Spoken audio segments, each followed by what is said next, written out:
So you got these horrible meal replacement shakes with 50 grams of protein and basically 125 grams of carbs and no fat, and you just drink that, and that's all your whole diet, and people just lose tons of weight and improve their diabetes. But it turns out that half of what they lose is lean mass. It's literally 50-50. You lose half fat mass, half lean mass, and your metabolism goes way down. So you're basically just going to yo-yo and regain all that back again. Protein sparing modified fast is where it's different. It's where you're super low in calories, but you're eating all the protein you need. And it definitely spares more lean mass. If you do resistance exercise on top of that, you'll spare even more lean mass.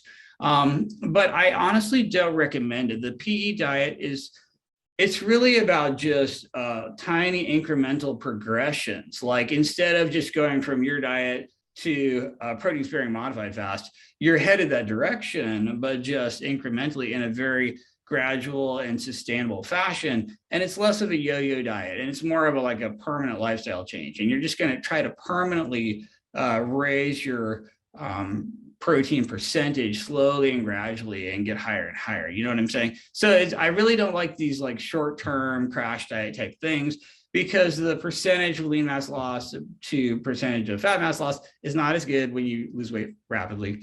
And you're more likely to rebound and gain it all back again. In almost every single case, people went too high, too fast. Like protein is way too high. The total calories are way too low, and no wonder they're starving.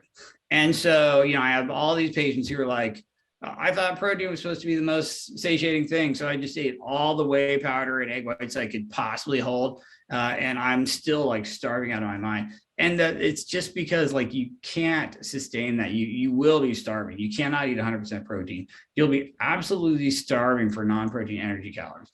And if you don't eat enough calories, you're going to be starving. So you're really just trying to go maybe 300 to 500 calories lower than you are right now. And you're doing that by just incrementally nudging up the protein and incrementally dragging back the carbs and fats.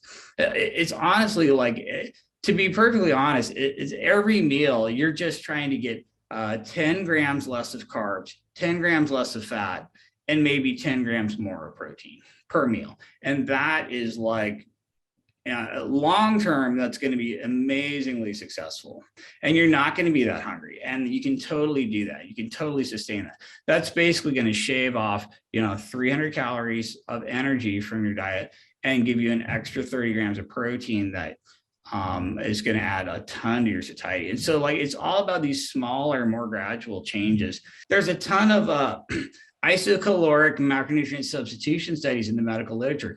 If you just take any non-protein macro and isocalorically substitute it for protein, boom, everyone's going to lose weight, get thinner, get more insulin sensitive. Anything you can measure gets better. So any isocaloric substitution of insert non-protein macro here, carbs or fats, for protein is going to be an instant win. And that's why I say in the book that basically you're just take half your carb grams every day and turn them into protein somehow, and you're basically at the finish line.